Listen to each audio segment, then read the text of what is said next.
Wrong button. I thought that. I didn't dare start clicking because I thought if I start clicking, we click at the same time. It'll only get worse. Good afternoon, Monday night, 8 p.m. The Online Darts Live Lounge returns. Myself, Phil Bars, and Dan Simpson. Just a two-man show this evening because Gob's tired, bless him. Oh, but there's nothing that tires me out like holiday, mate. There's nothing like having a rest on the beach for tiring you out, is there? Look, we are back Monday night, straight off the back of the FA Cup of Darts. First of all, good weekend, mate. Yeah, like really good actually. I made the most of it. I was a bit. I mean, I was gutted and frustrated in the early part. Like Friday, I was in a foul mood because I wasn't in Minehead, and Friday is a very special day. So I was in a foul mood on Friday, but then decided to make the best of it. So yeah, I had a canny weekend actually, and I went away to visit a sister. So we had me and the boys went. We watched an awful lot of darts. We went and watched Hartlepool against York City, which was quite a good bit of fun. Low league football to get out to. I am struggling today. Like today is not the day for a two-man show because I have got some sort of man flu, cold virus horribleness. So I'll apologise in advance, everybody, to the amount of coughing and spluttering that's going to come down the microphone today. I am very much under the weight of a severe bout of man flu today, but struggling on, full of lemsip.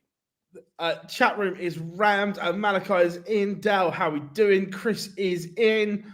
Acknowledge. Richard, how we doing? Owen, Kev, Mark, how we do? Shelty is in. Ad, how do? Yerks is in from America. Good stuff. But don't worry, we've got plenty to say on it. Dixie, how we doing? Dean, how we doing? Lendl, how do? Right, what's occurring? I love that. Big fan. Oh, what's occurring? Charlie, Andrew, Kieran. Oh, we are rammed. K-Days. Pen White. PNY is in. Sam, Ron, Jeff, Wayne, how we doing? Adam. Oh, I tell you what, we are rammed. Ricky, Bruce, James, Mark, Teresa is in.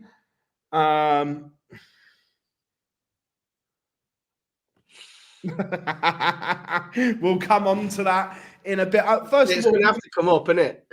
Yeah. First of all, we're going to start on a little bit of a somber note. Obviously, some terrible, tragic news broke over the UK Open, and I'd just like to send our condolences to Ricky Evans and family. The tragic loss of his sister at no age whatsoever. Heartbreaking when you see that news come out, and just love and affection to Ricky and all of his family. Just terrible news. It's unimaginable, isn't it? And if you've never, it's difficult to get your head around if you've never had to go through. You know, I've thankfully been lucky enough to not have to go through a tragedy similar to that. Yeah, unimaginable, and you can only really send your best wishes. What an upsetting and troubling story to come out of a weekend. Yeah, 100%. And I know Ricky watches the show a lot of the time. And if you watch this back, mate, big love, because he is one of the nicest people you will ever meet. Yeah, just absolute tragic. Teresa, I'm sure a lot can feel your pain. It's a very strange old place. It really is. I mean, on a positive note, I'll take some positives. We have, after the let's call it an administrative error that prevented the rest of the team being at Minehead this year. I have foregone that possibility to just make sure that somebody was in the ticket office on my behalf, and dealt with it up front. Let me write a check. Let me sort it out. So we will be back down in.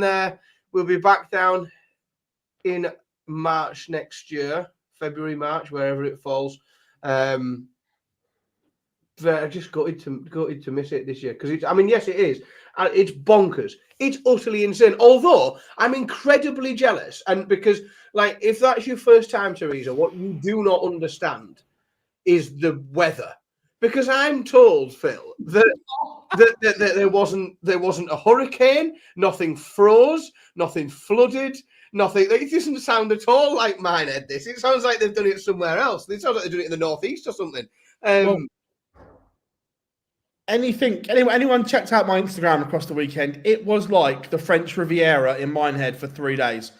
Something that I've never ever seen in my life. Normally, there's a foot of snow, a hurricane hitting it, but no, it was like the Costa del Sol. I've never known anything like it. I can only imagine that weather changed the moment that that we decided we couldn't make it, or it was decided that we couldn't make it, because every experience I've had of Minehead, whether it be for the Players' Championship finals or whether it was for the UK Open, has been consistent rain, 24/7 rain, wind and coldness like you can't describe.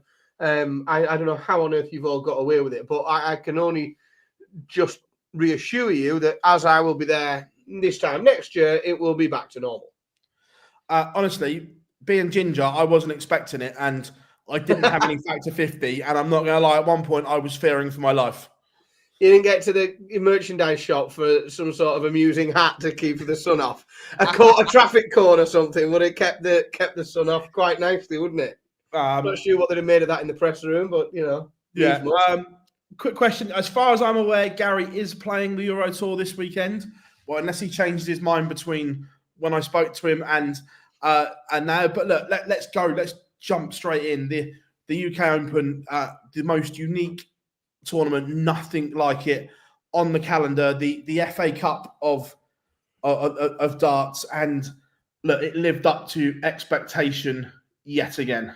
I genuinely think it fully delivered, and I know that, like in recent years, we've seen some. I mean, I'll say, some rogue champions, and you see some rogue runs to semi-finals as well. Because let's be honest, you can get to a quarter-final, semi-final, and not having played anybody. Like, you can get away with murder in this tournament. But what I think that this tournament this year delivered really, and other than a complete outsider going on a really deep run.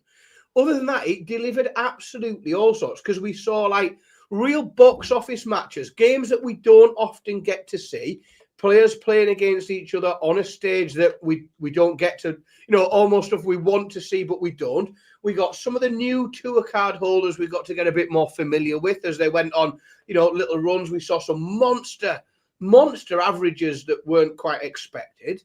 I genuinely thought it delivered on all fronts. I think we saw even at the back end of the tournament, I know we'll talk through it, but I think that mixture in that in the quarterfinals where we had these, and I know James Wade has been around a little bit for a bit longer than the others, but those sort of stalwarts of the back end of tournaments now in James Wade and Johnny Clayton and Michael Smith, but having that mashed up with not just Luke Littler as the representative of young people's darts in there, but having Jan van Veen right towards the back end of the tournament, Josh Rock right through the back end of the tournament as well.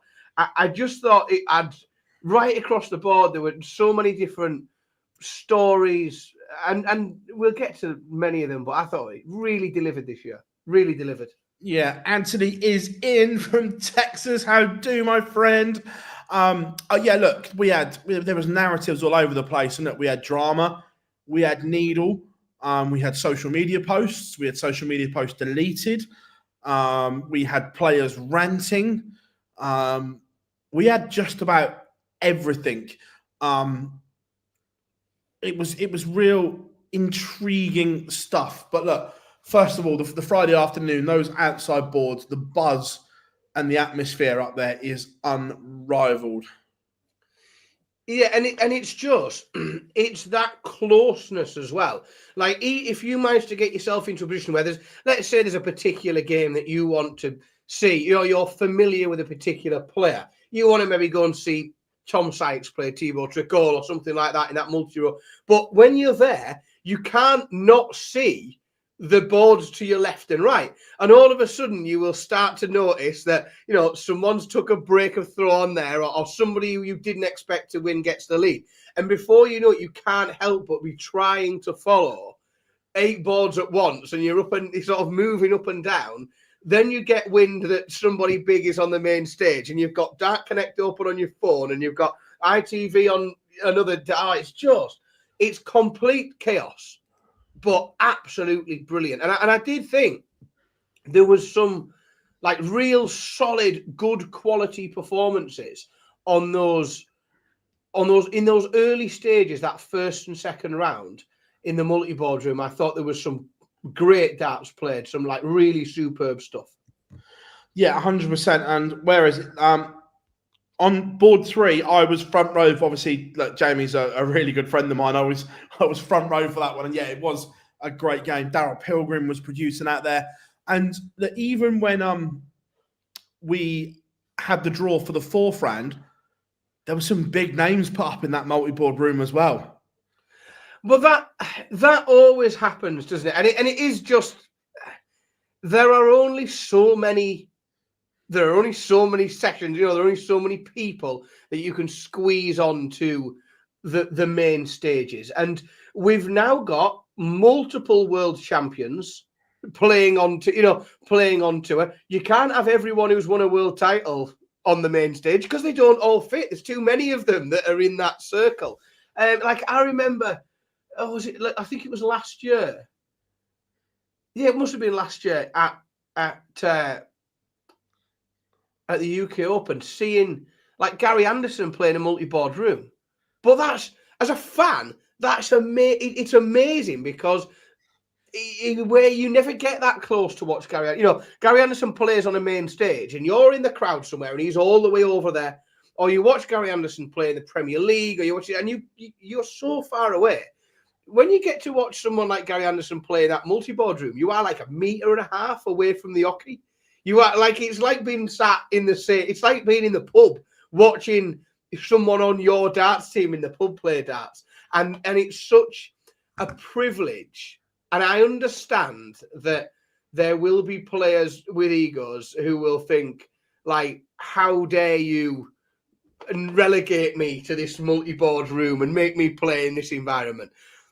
But I wish that they could understand how special that can be for some fans to see them in that environment. You know, if you can see a world champion and see them right up close playing, not like when you go to the Premier League and not like when you go somewhere else, like it's incredibly special.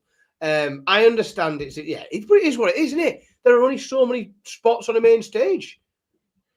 Oh, 100%. And look, there's some people in the chat room keep saying about Michael and Gary. We will touch on them. Don't worry. We've got points to make about both of them. But first of all, some called it disrespect. I thought it was going to happen. I know Jars in the chat room, he didn't think it would, but the defending champion was dumped onto stage 2 in his first game. Standard. But I don't know. You might be able to answer this. I don't know how public this is, but like, does the decision?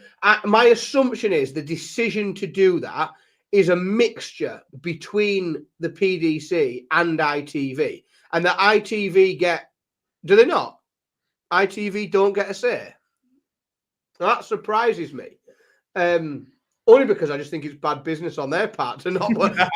If I was ITV and stumping up the cash, I would absolutely want to make sure that I reserved the right to say who was going on my screen, or not. But again,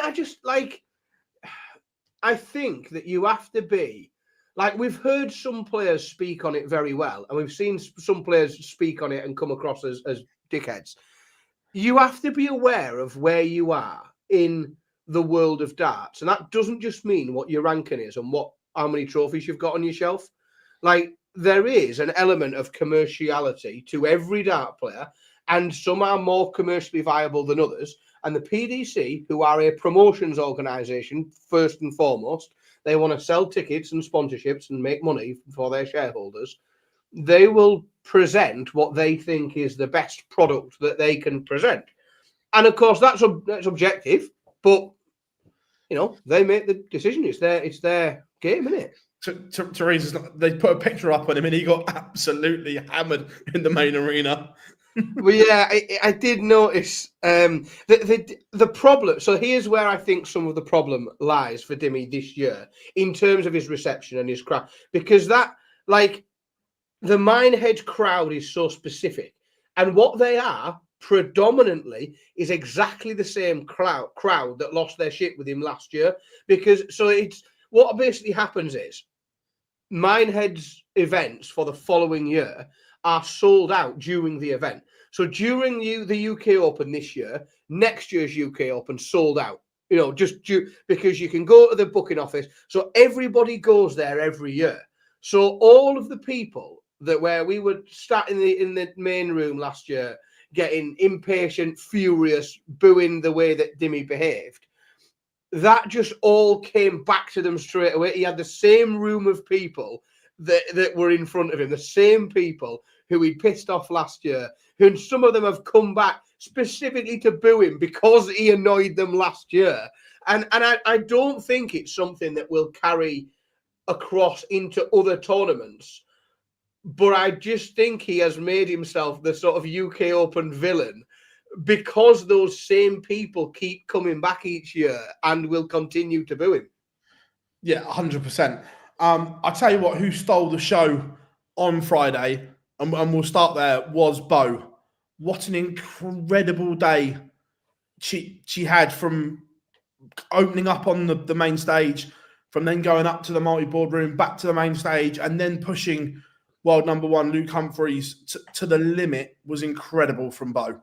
It was. And I think some of the darts that she's used to playing and the events that she's used to playing help with events like this, because she is used to playing events where you play multiple times in a day. You know, this isn't something that's new to her. Whilst lots of people haven't seen her on the telly before, and a lot of people who are used to watching, you know, televised darts tournaments are used to maybe, you know, World Championships, somebody playing a game, playing another game in 3 or 4 days' time, playing another game 3 or 4 days after that. Like, Beau Greaves is incredibly used to playing 3, 4, 5, 6 games in a day and winning them all. She does it really regularly. But I think just that adaptability of moving from stage to multi-board room, right, with it, she's got a big crowd in it as well. You know, not often when she's playing in those, you know, rapid fire tournaments in an afternoon, there'll be a lot of interest. There'll be a lot of people around. There'll be some people, many wanting to see her do well. There'll be some people not wanting to see her do well because it's just the nature of human beings. They're not all particularly nice. But I thought she did an absolutely superb job. And if, you know, on another day, she beats Luke Humphries because she was playing at a level to which she was a threat to him. Like, she was 100%. Undoubtedly a threat to him, not just taking legs off him, but she was a threat to him in that game. Like, he didn't have his own way. He had to lift his average to a point which is sort of beyond where we've seen it. Well, certainly where we saw it this week in the Premier League. You know, he didn't manage to hit over a ton. He's not really been there, or he hadn't been there for a little while. So, and he had to. She gave him no choice but to bang in a big average and really take the game away from her. But he had to wrestle the game away from her. She did incredibly well. Yeah, evening weekly darts cast. I'm guessing it's Lau. I hope you are good. We are Jack's tired after his holiday, so he's having a week off. So we are keeping the fort going. But yeah, it's interesting as well what Webby said as well, and I hope, I'm not sure it does, but we can live in hope that this performances at this tournament makes her pick Ali Pally over Lakeside, because she has just pushed the world number one and former world champion to within a couple of legs. Yeah, I think that might have been what was missing, was just that extra level of confidence to know that she can go on to big stages in big tournaments and compete. She knows her floor game's there. The numbers just speak for themselves. I really hope she does. Like, I really just because I think she was such a revelation this week, and it brought more people being interested in it, more people talking about it, more girls in darts clubs being able to look at somebody doing well and competing. I think it was like really, really impressive, and I would be very pleased if she could commit not full time, but commit to making a go in that environment, because I think she'd do very well. She's certainly better. I can't remember who phrased it like this over the course of the weekend. She's certainly better than 64 tour card holders. I don't disagree. She certainly holds it. I think if she gets a card, she keeps it, because she's better than half of them. Yeah, 100%. She was absolutely sensational. Look, who else was apart from the obvious, which we'll come on to, certainly the earlier rounds, did you have a standout? It was all over, wasn't it? Nico Springer came out absolutely flying. Like 115 average in his opening game was absolutely monstrous. Core Decker averaged 94 and absolutely did not get a look in at all. He then ground the game out against Patrick Gerards, and I thought, we could really see something from Nico Springer. He could do something here. And then he just fell away. Dylan Slevin beat him in the third round. He fell away. There was a few people in those first two rounds that I thought, they could, they could just come, and some Tom Sykes did a great job. Again, just couldn't quite carry it on a little bit further. Adam Lipscomb as well. I know Adam Lipscomb took a large contingent of supporters along with him. Some of which I think some were accused of being a little bit noisy, but they were noisy, all right, that's for sure. I did hear a little bit that they were, some said noisy, some said disruptive, some said just entering into the fun of being at Minehead. But yeah, I thought Tom Sykes was really unlucky when he went out to William O'Connor, especially, he's averaging just shy of 97, and he's played very, very well through those early rounds. Adam Hunt went on a run a bit longer than I thought he would. There was a lot. It really was a lot of good things. William O'Connor, I mentioned him a minute ago. William O'Connor was absolutely brilliant. Probably won 3 games in a row that I didn't expect him to win. And keeping away from the obvious, there's certain people that it's obvious to talk about. Connor Scott, as ever, was brilliant and made himself look incredibly good. He often looks like a player, Connor Scott, at the minute, where he might get beat by one of the top 10, but outside of that, he'll have it with anyone, and you'd sort of back him against most, which especially on a big stage is impressive. Obviously there was a few that underwhelmed as well. We'll come on to them after we do the bit about who the rise and falls afterwards. But Robert Owen, off the back of the World Championships, had another great run in a TV tournament as well. Yeah, and he's another player again. He just seems like the big stage serves him well, doesn't it? To get through to that 6th round, and then he's only been beaten by an eventual finalist. That's where he's at the minute. And I think if he can replicate some of these big stage wins just on the tour, that I think is the most important thing. Yes, he's given himself a big chance because he's picked up some good money at the World Championships. He's picked up another packet here. He's doing well, but he's got to be able to replicate that, long term on the Pro Tour. That's where he will continue to be a professional darts player. He can't sustain a couple of good runs here and there. Yes, he's picked 10 grand up at the weekend, but he needs to build on that, and he's got to do it with his floor game. He's got to keep developing it. Right, Ricky Scott was with Mission until today. Obviously, it's all out now. Signed for Red Dragon. Great signing for Red Dragon. That is Mission's loss is Red Dragon's gain is for sure. But let's go into the crux of the tournament now, the nitty gritty, so to speak. Johnny Clayton has backed up his final at the Wimbledon World Masters, getting to another semi-final. Very good from the Ferret. But when Luke Humphries went out in the afternoon, could they have skipped the rest of the tournament and just gave the trophy to Luke?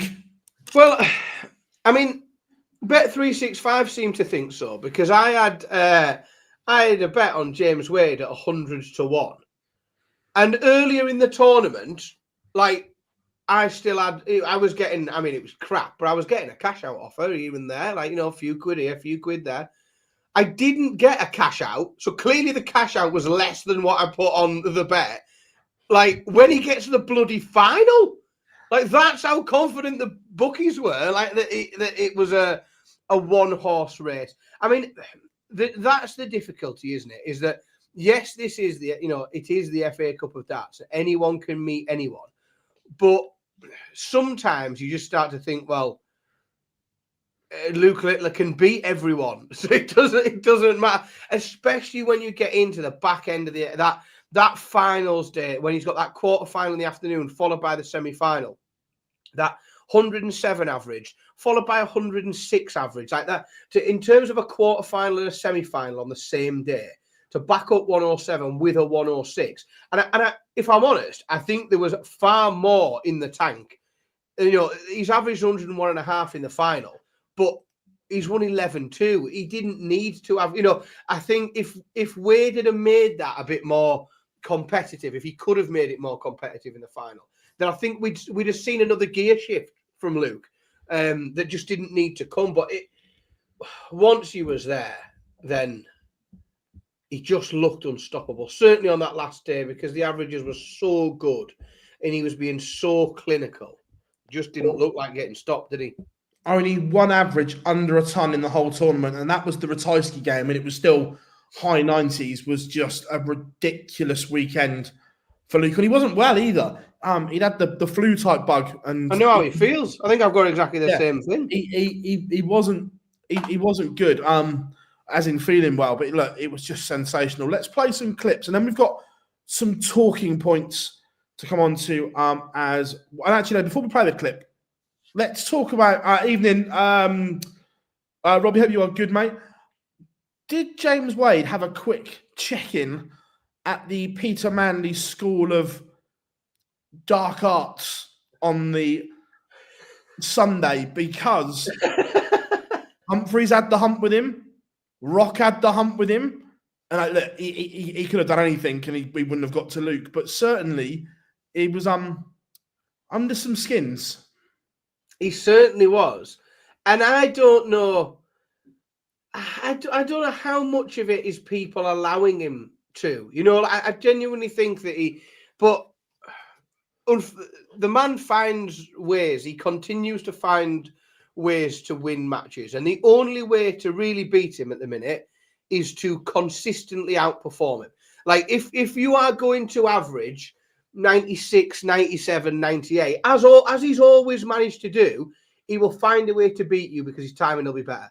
He will do things that at the worst possible moment for you, and he'll piss you off and stress you out. And I think some of it is, like, yes, he'll get in their edge, but then all of a sudden, they'll miss 3 darts at double with him back on, 1-4-2 or something, and he'll just come and go bang, bang, bang. There you go. Hey.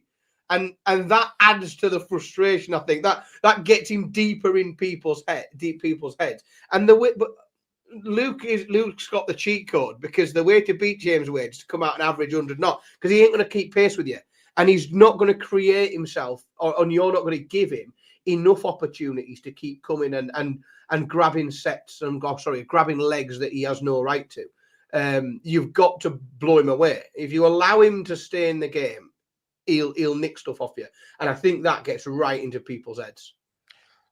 Yeah, look, it was interesting. One thing that I think did cross the line was when you lick someone's neck Well, I genuinely thought, if I'm honest, I assumed that was some sort of Photoshop tomfoolery, because I thought that cannot be possible. Like, that can't possibly be real. And I genuinely just assumed that once I saw that doing the rounds, I thought, oh, fucking hell, they're at it again, dicking about on Photoshop. And then I've been assured since then that that's real. And I think to myself, I'm not... Sport's a different environment, isn't it? Sport is different. I know what had happened to me if I did that to someone at work.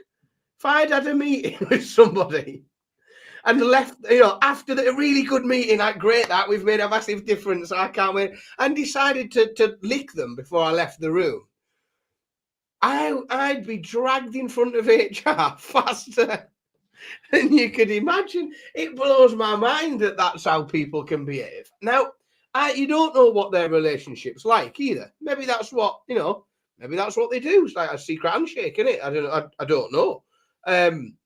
If it is, it's an odd thing to roll out in public. I think there are players on the tour that if he'd done that to them, may have thrown him off the stage. I think there are certain players that if he'd have done that to them, would have just hoyed him into the crowd. Yeah, it's very unusual. Very unusual. Yeah, I'm interested to see if that goes any further in terms of the DRA and things like that, because look, I'm all for dark arts on the stage. I've got no problem with people pushing the boundaries, but that one I'm not sure on. I think that's a little bit. Well, I just think if you break it down to what it is, they're just like two blokes at work, aren't they? Like, yes, they're on the telly, and yes, they're playing a sport game, wherever you sit with it. But if it's two blokes at work doing their job and one licks the other, generally will gain some sort of a discussion would normally have to be had at least. Very strange going on. Who knows? We look forward to it though. I don't know whether it's going to become a thing. Might become a bit of a, might become a regular occurrence, mightn't it? Yeah, it was right. Let's play some clips of things to discuss. First of all, let's go for Luke. We're going to play back-to-back clips and we'll discuss it all as one. Yeah, like I said in past interview, maybe at the Worlds, Luke Humphries is defending a hell of a lot of money. So if he doesn't defend it, then that's when that could be my chance to shoot up to number one. Obviously, if I do play him in any ranking events, I obviously want to try and stop him from adding onto his prize money and defending it. But no, I think number one, it's in sight now. Yeah, well, this year it's another 3 year. Obviously, I'm not defending anything, and I just want to add on, obviously prize money up to world number one. And like Michael Smith said, as long as you're not outside the top 64, well, same as Michael Smith. If I don't defend any prize money, drop to 30 or 40, we're still in that top 64.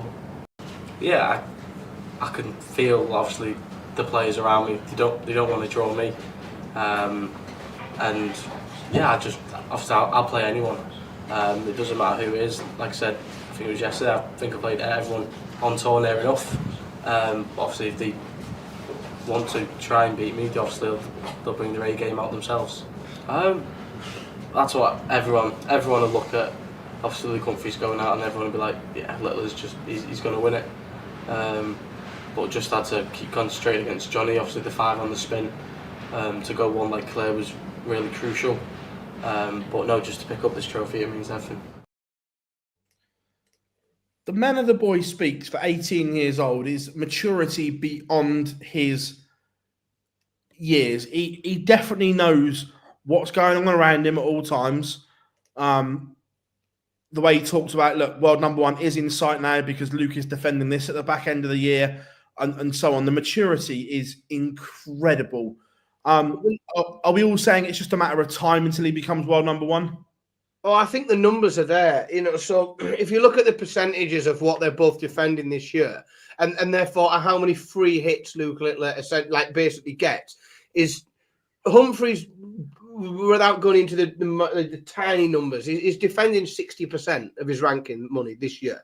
So from now as well. So not counting what he's already picked up and what he's already done in the UK Open, etc. So from now until the World Championships, he's defending 60% of his money. Luke Littler, again, not with the UK Open or anything like that, is defending 16%. That's such a massive difference that Littler's carrying 16% of his ranking money for the rest of the year, and Humphries is carrying 60%.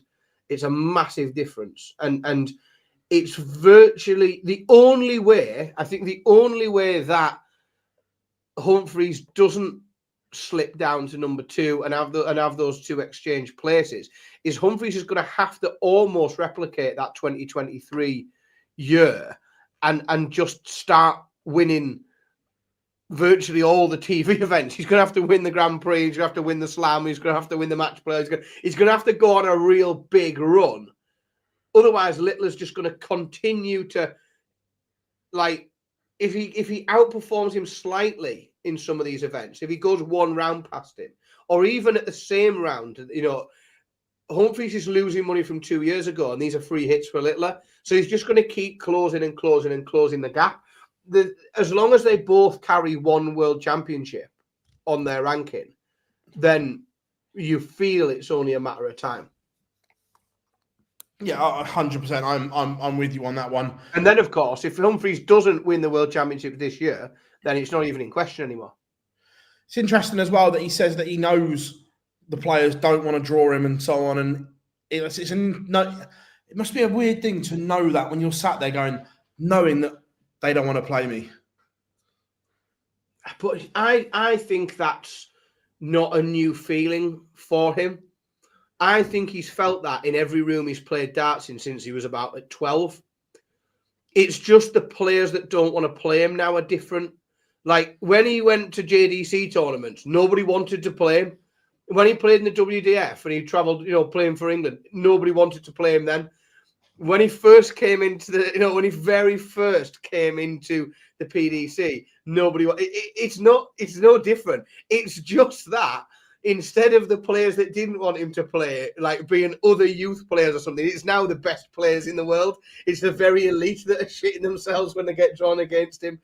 But for him, the feeling must be this. Like he must have had that feeling for the last 6-7 years that wherever he goes, nobody wants to play him. Yeah, good tournament for Michael Smith. Let's play what he had to say. Absolutely over the moon. It's been a long time to get a win on the PDC at the minute. Did you ask for that? They're going through all the things I've been through at the minute, but seen a bit Luke. But going through all the things at the minute, that was special. And how is the injury? Obviously, we saw the update that you put on after the Wimbledon World Masters, and I've spoken to you as well. How is it? And is the process working at the moment? Yeah, I've had the cortisone on my wrist at the minute. My shoulder's still in a bad place, but wrist is getting there. But yeah, it's all working. I think the Masters, I threw my first dart the day before that since I lost in the Worlds to Kevin. Yeah, it's starting to come along now, and even on the Pro Tours I've been playing half decent. I think I've been averaging 94, 95 each game and just had no luck. And tonight there was in that game against Kevin I had the 148 to make it 5-0, and that was a big finish. Go off on the break and come back and just carried on from there. I'm sick of people online. It was always one of them when I left Unicorn to go to Shot. You should never have done that. You changed your darts. You've done this. You've done that. And it wasn't. For years, maybe 4 or 5 years, been struggling in my hand. And I never ever made it public. And after the Masters, I just got fed up of it. Some guy lost £1, another one lost 50p, and just give me so much grief online. I was like, no, what? I'll just let the story out. I'll just do it. And I had to, because for my own sanity type thing, I was just sick of it. It's not bullying, but it was starting to get to me because no one knew the true facts that was coming out, and had to release it. And then luckily I did, and I'm glad I did, and now I'm working on it, and no one can say anything bad now. Again, like that from Michael Smith. It's honest. I think he knows where his game is. It's encouraging. Like it is encouraging. I think it's the difficulty, I think, is that I'm not sure that Michael Smith won a game that he shouldn't have done, if that makes sense. Like prime Michael Smith, yes, but current Michael Smith struggling to win, I think winning was more important where he hadn't won for so long. no, yeah, I get that. Yes, and you can take that as the benefit. You know, it was. I mean, let's be honest. There were plenty of other players that came into this and you know stank the place out, played crap, didn't win, and that's the important thing. You know, and I think maybe that opening win against Kevin Dukes, you maybe exercise a few demons there after Kevin took him out at Ali Pali. So I think that's maybe quite a good win if you're going to beat somebody, beat the player that's done you win recently. So I think the win over Kevin Dukes was pretty solid. You know, I think I'm not giving him points for the win against Dimitri Vandenberg because he might as well have been playing me when he won that one. Like you're not having a point for winning that. I'm afraid, Michael. It doesn't count.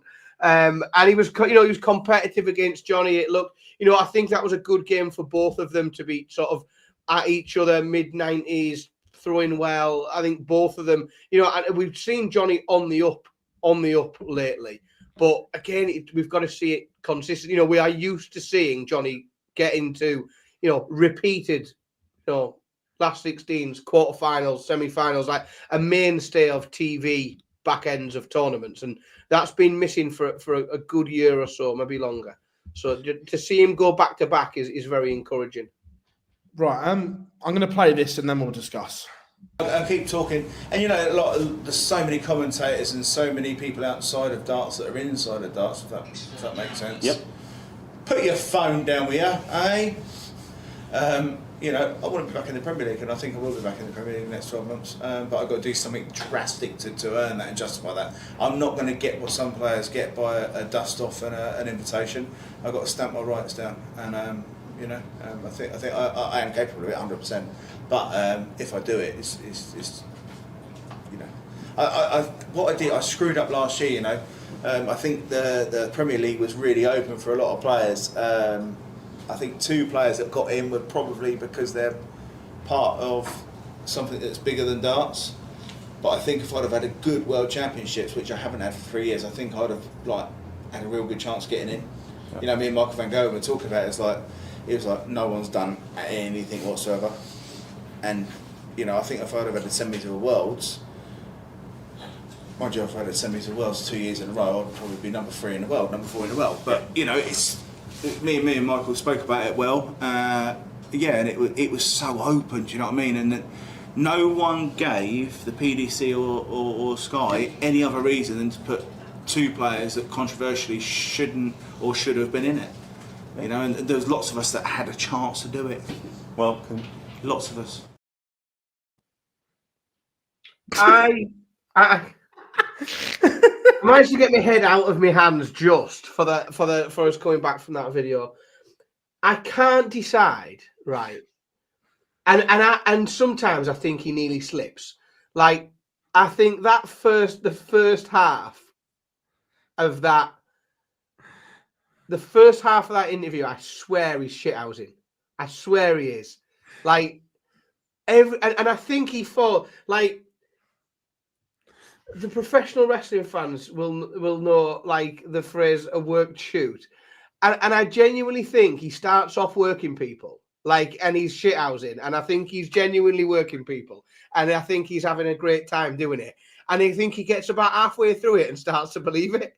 I think he starts winding everybody up, and then halfway through it he starts to believe it. I mean, it's a challenge, isn't it? Because I'm not sure what's bigger than darts. I don't think the Illuminati are picking the Premier League. I think we end up down a fucking mine of conspiracy theories and things like that. I wouldn't use the word fan.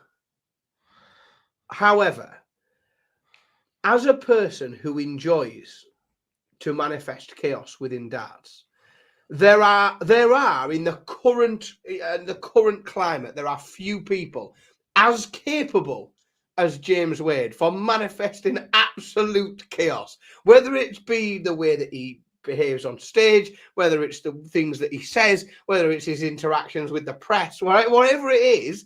He just has this ability to create chaotic scenarios that I find very entertaining, like very entertaining. You cannot dispute that the man is incredibly watchable. Like, if there is a James Wade game on TV, I will not miss it. That's not even me being a particular James Wade fan. I just think he's incredibly watchable. There is potential for like chaos all the time. Same as when I see a video on YouTube or something, it's James Wade, I make sure I click on it because I know that what he says will be. And I'm looking for a word that can't be misstrued but like, I don't know, funny. I don't want to say bonkers because I mean it in the term of like, it's out there, like, and it challenges people and it makes people think. I think that's what he does. He says things and you come away afterwards thinking, I don't know if I believe what I already believed after that. Like, I don't, and he genuinely makes even people who think they know what's going on, he makes them think about it. He's a very watchable man at the minute. 2 more clips to go before we talk about other things. This one I'm going to play first, and the look on Jarlath's face with me doing this interview was brilliant. Yeah. And Barty's headline caused controversy again. I don't care about little things. But no one watches the interviews and everyone thought I was saying stuff. But now, of course, you know, it's amazing to beat Michael. He's the guy, like I said last night, I don't see the other two as Van Gerwen to me. You know, Van Gerwen's the GOAT, in my opinion, always will be. And when I beat him the other week, I got a lot of confidence from it. And you know, I think you've seen the way I'm playing the game. I'm playing with a lot more freedom. I've got a smile on my face, got the bounce back, I've got the buzzing, and I'm just enjoying the game. And yeah, like I say, you don't know. One result can turn your season round, and you know, fingers crossed that's what happened the other week when I beat Michael. Oh, bank the rights there. So now what you can do is they just go, yeah. I knew what I was doing. The first interview that he was talking about the headlines, Jar was sat next to me as I was writing it, and he was just trying not to laugh. I was like, did he say those words? Yeah. In that headline, did those words leave his mouth? Honestly, well, there's an art to that, Phil. As you and I both know, there is a skill to making sure that you draw the viewer's attention to the most significant part of the interview. But MVG's the GOAT. That bold statement, which we'll come on to MVG in a minute. MVG in a minute. But we are going to play this clip because this came from nowhere. That I asked for Alan Soutar, knowing that sometimes we get something, but I wasn't expecting this. It's impossible. It's impossible. But I'm doing my best and I'm trying my hardest. But again, I'm going to sound like a moaning, but the PDC have shut the door on me again. So you know the score with Euro Tours and all that stuff. They've just closed the door on you. So a normal guy that works, they don't want us. So I'm guessing that when that news came out, that was like a dagger to the heart for you, wasn't it? I'd be as well get my tour card back.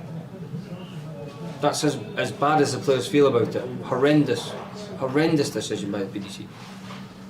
So, obviously, when you were fighting for your tour card before these changes, this inspiration to get what was going to be taken away from you was the inspiration to get there. Now you've got back to where you should be. Does it feel like that you cannot keep your card without this then? You can keep your card, but you can't get in the top 32. It's impossible. So they've absolutely shut the door on you. And I get it. I get why they're doing it. It's a business, and I get why they want the marquee players. But for the guys that are 33 to 64, good luck. I mean, he's not. The problem is he's saying the same thing as a lot of people are playing. Now he'll piss his tour card. He's 30 grand safe of keeping his tour card, so he'll be fine. But he makes the point where Like, he'll comfortably keep his tour card, but he ain't getting in the top 32. Unless he goes on a wild run somewhere and goes and wins something obscure. But then, you know, we've seen people go and win big pots and still not quite, you know, make the ranking that you might think they would. You know, you see someone win a European championship and then you look and you think, God, he's ranked 29th in the world. Like that, it almost, you know, it seems unusual, doesn't it, that you can lift a big pot and, you know, what's something that's considered a major, and then we've now got multiple TV major winners ranked all out, carrying major titles, but ranked outside the top 20. It's odd, isn't it? It's very strange. 100%. And look, he's not. He's almost stuck in limbo, like you say. He's too good a player, not to have a top card, but without that Pro Tour. And so on with the big boys just keep adding to it. It's impossible. And look, he came in and he wanted to speak about it. You could, you know, when you just sense the player was coming in there, and yeah, I could have asked him what his favourite colour was, and he'd have told me about this. And he just said, "I'll tell you what's pissed me off, Phil." Like, that's what he went. 100%. He came in with one intention in mind, and that was to get this out off his chest. You could feel and see he was absolutely raging. Yeah, but I also think that Alan Soutar is a bloke. Everything I know about, I've never met Alan Soutar, but I know an awful lot of people that have. And I know people that have spent quite a bit of time with him, and no one's ever said anything bad about Alan to me. That, you know, everybody only speaks absolute diamond guy, positive about the type of bloke that he is. And I think what I find frustrating and what generally what I find a little bit sad is I think a lot of that passion and a lot of that sort of frustration that he's clearly getting off his chest there isn't just for himself. Like, yes, it's frustrating that his career is being limited and hampered by this, but I think he's also thinking about the sport of darts, because he does an awful lot for lots of other players as well and younger players, and I think that he is conscious of the wider effects of it, and I think that's the big frustration, I think, or that will add to his frustration. Yeah, I mean, there are 32 people, or sometimes 16, that think these things are a good idea. Everybody else thinks it's bonkers. So, look, we've touched on, obviously, the UK Open as a whole. Now, let's go and look at the misses. Look, everyone's talking about Gary Anderson and Michael van Gerwen. Look, they did fall early. Let's do Gary first, because he went first. He lost to Johnny Clayton in round 4, and look, the joys of the open draw. No one wanted to see those two draw each other in the opening round for those two players of the tournament, although it was round 4. And look, Johnny Clayton has done an absolute number, 10-3 on Gary Anderson, and everyone was like, "Oh, Gary was poor." He's averaged the top. Yeah, he's fine. It's just you cannot look at the UK Open like other tournaments. Especially when players go out early. So you'll find like these rogue things. You know, you'll look back, and I do it a lot. You know, you go into someone's Wikipedia page and you look at how they've been performing in events, and instead you can have while we're having a chat, I'll often have a quick scan over and I'll think, right, so just quick look down how many semi-finals he's done in the last couple of years, how many finals in the last couple of years. You can discount the UK Open, because in all of the others where they're seeded, you can sort of expect that, if you've got a top 10 player who's going out round 1, round 2, they're losing games that they probably should win. Like that sort of, if a player in the top 10, top 15 goes out early in the World Championships, we know it's seeded. Same with the match play, and another slightly different, because every now and again you get a little unranked or something, or unseeded. But generally, you can look at that. The UK Open, you can just throw it all out of the window. It's utterly meaningless, because you can have somebody lose their first game, but they've played another top 10 player. It just is what it is. Like, I don't think you can read that. Yes, it's disappointing that Gary's gone out the first game. I think most people are just frustrated that they don't get to see more of him play. He's averaged a ton. He's played, in fact, it's not even like he's just played another top player, but he's played a semi-finalist. So, and He's just as unfortunate as if he's gone out to Luke Littler or Luke Humphries or I mean, arguably James Wade. I just don't read anywhere near as much into it as I think lots of people do. No, I agree. Look, I think he is lacking a little bit of match sharpness, but we'll see him. As far as I'd say, speaking to him, I'd say unless he's changed his mind, we'll see him at the first 2 Euro tours, the set of Pro Tours coming up, so he should get a little bit more time on the board, maybe just to sharpen up 100%. Look, MVG, and me and Jar watched this game, and it was weird because he's lost it 10-8 to Rob Owen, which is an upset. And early on, I'm not going to lie, my doubles were better than MVG's. At one point, he was 0 from 17 on doubles. I think he had darts to win probably 15 or 16 out of the 18 legs in this game. His doubling was woeful. Let's not sugarcoat it. It was bobbins. But he still averaged 95 with an absolute horrific double rate. But what does that tell you about a player then who is clearly in the scoring phase of their game, doesn't have any problems? So then we can have a look, because we've talked about Michael for a while in terms of, the action and the grip and everything like that. Well, but if the scoring phase of the game is not posing him any problems, he's throwing the darts where he wants them to throw, Michael van Gerwen is not a player that you expect to shit his pants going for a double. No. It just isn't. So then you think, well, what's the problem there? Like, what if the action's fine? I think winning's a habit, and not winning is a habit as well. That's the thing. It's difficult, but we've seen him again. It's not like we're not used to seeing him on the regular at the minute as well, and we're used to seeing him play relatively well. We saw him. Yes, and we'll come to the Premier League, at some point. A ropey night in the Premier League on Thursday, so didn't come into the weekend flying, but he played all right the week before. I think he's been all right in the Premier League. He had that big win over Luke Littler week 1.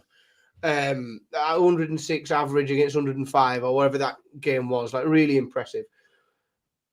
But I find it's difficult to explain. You're probably best positioned to explain it, but I think if everything's going fine and he's scoring fine and the darts are going where he wants to, it's difficult to unpick what the issue is.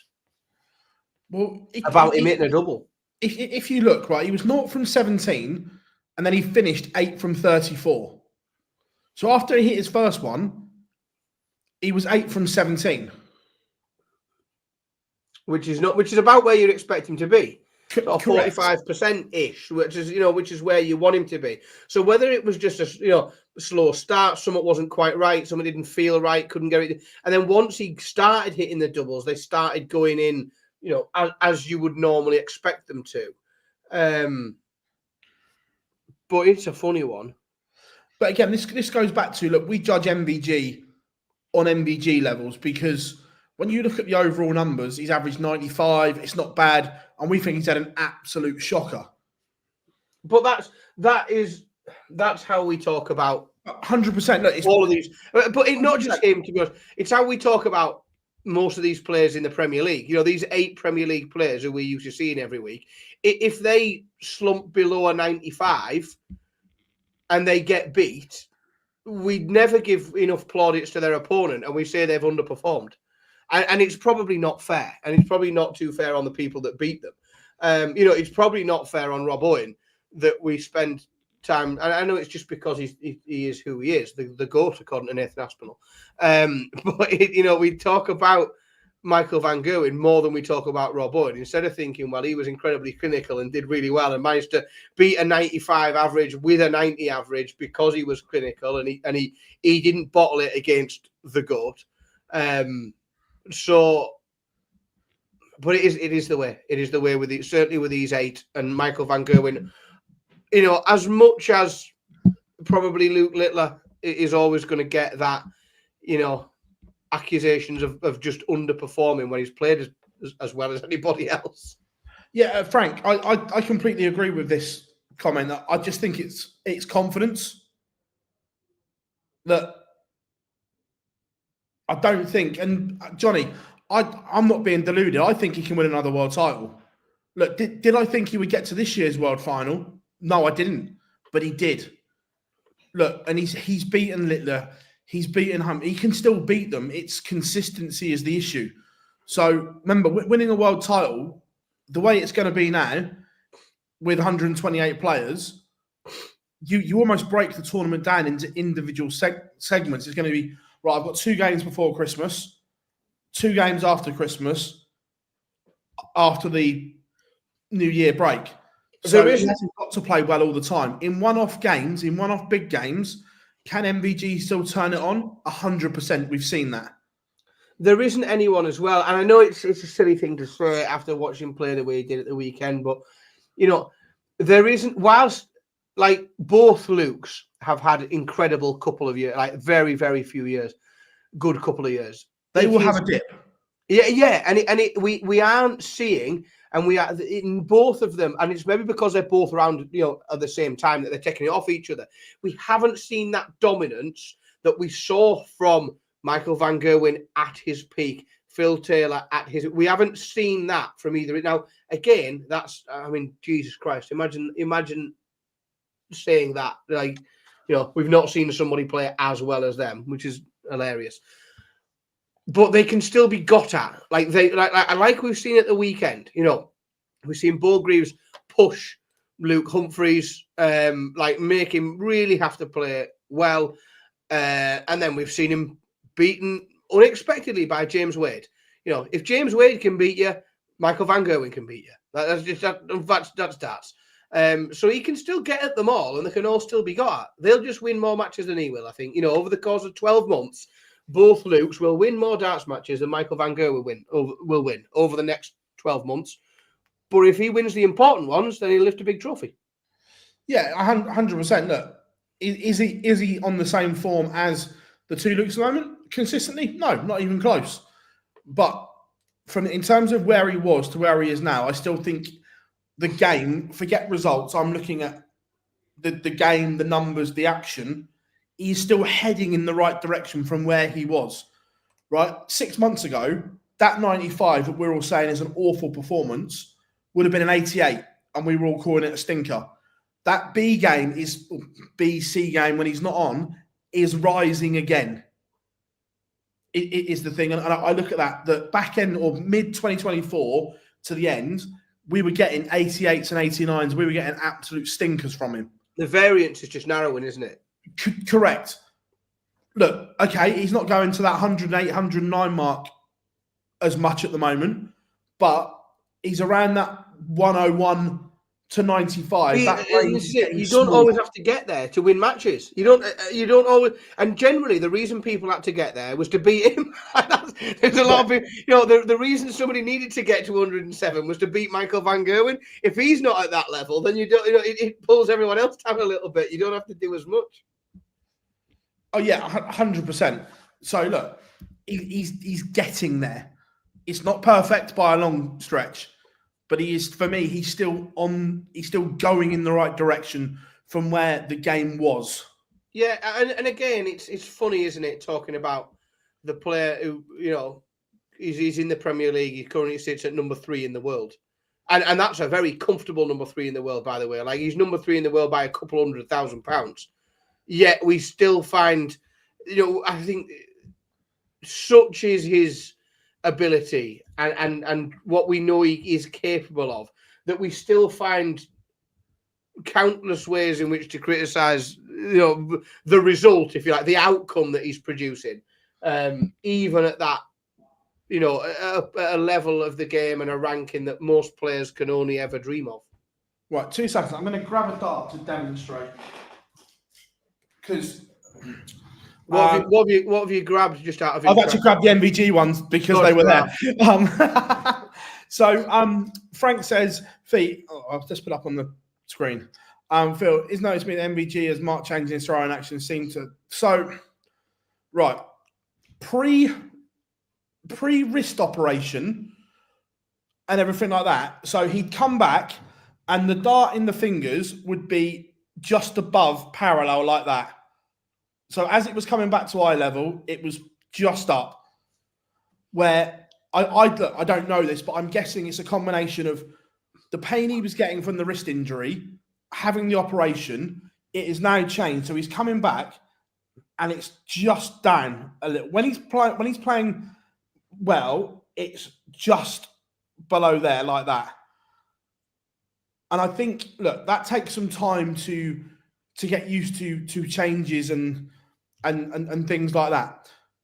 But when he's last year, especially when he was in a real pickle, it wasn't just like that. It was so far. Does that make sense? It was really exaggerated, wasn't it? Tucking in. And then, like as you're then coming back, and it's like that, the wrist has to work so much harder on release to get it up. But look, I think he's embracing the new throw. He's working with the new throw, and we are seeing him getting there with it. It's not perfect by any stretch yet. No, but it's a lot better than this time last year. Correct. A lot better than this time last year. The other bit as well that I've noticed as well, that so I've got darts in my hand like that. When he's playing well, you'd go dart in hand, and it would be a full rhythm back like that. When he was struggling, he'd pull the dart here, and it was a short pullback, and he was already there. Yeah, like dragging it across his body, wasn't he? Like dragging it across his body, so it wasn't fluid. So one dart would come from there, and it would be good. The next one would go, and he's pulling back from there. I know this is getting into technicals and mechanics of throws, but at the amount of darts that we watch, we notice things like this. And recently, the short dart hasn't been there, which is why I think we haven't had these 88s and 89s, and the shocker, as we've now called it, is 94, 95, and that will continue to rise as he gets it right. Yeah, it'd be interesting to see. I think the next few months are interesting because whilst a lot of players are out of, if you like, we haven't got a big televised tournament, if you will, if you want to, for quite some time now.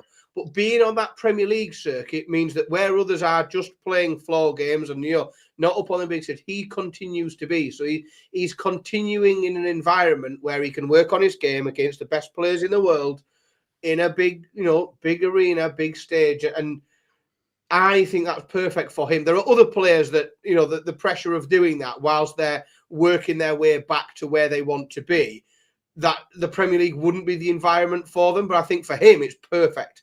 And I think to be where he is now and being able to play through that Premier League, regardless really of how successful he is in that Premier League, I think puts him in a very good position for when we start to get to the match play and in the back half of the year when those big TV majors come thick and fast. Yeah, look, 100%. So, right, before we wrap up on the UK Open, because I've loved this chat, by the way, everyone. This has been really, really good. Forget Littler and so on. I want your two big winners and your two big losers from the UK Open chat room as well. But I'm not having Littler as a big winner because we know he's incredible. He's world champion. Outside the box, who were your two big winners and your two big losers from? Well,